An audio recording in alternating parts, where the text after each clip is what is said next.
Now, also I'll point out that when we talk about process intelligence as compared to process mining, I'd like to explain a little bit about what we mean by the difference between these.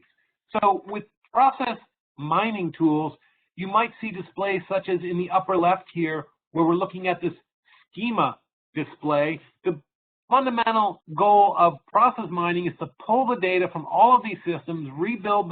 build a process model, and then display it as a process flow diagram, typically augmented with various metrics. The limitation that I earlier referred to with some of these approaches is that this diagram looks great when it's relatively simple like this. But on the other hand, when you either have a much more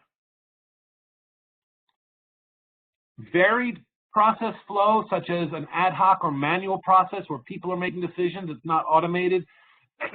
you're then likely to have many more connections going from one node to another, looking more like an old spaghetti diagram from old coding days, whereas this diagram looks much simpler. You could also have many more nodes. So how do process mining tools deal with that? Well, they typically allow you to vary what's included in the diagram, so some of the less frequent cases are filtered out of the diagram, which might be great to get you a diagram which is simple enough to be understandable, but by filtering out some of these exception cases, you're losing the data that you really might care about in your benchmarking, where these exception cases might strongly affect what you want to show.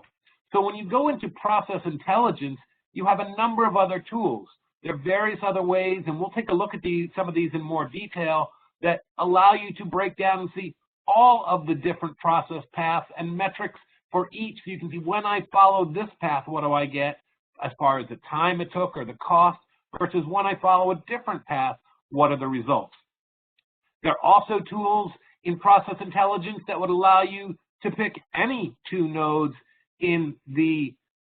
any two events in the process and say, well, I want to see how long it takes from one event to another, and see a chart of that showing me, in this case, for instance, at the very beginning on the left, we can see that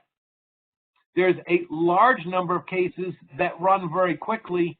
but then as you go to the right, you don't see much sticking up, but there are at least a few cases that take much longer. And you can't really see it in this diagram, but at the bottom you see many small versions of that. You can kind of see that there are differences between them. Well, there we're doing a dimensional breakdown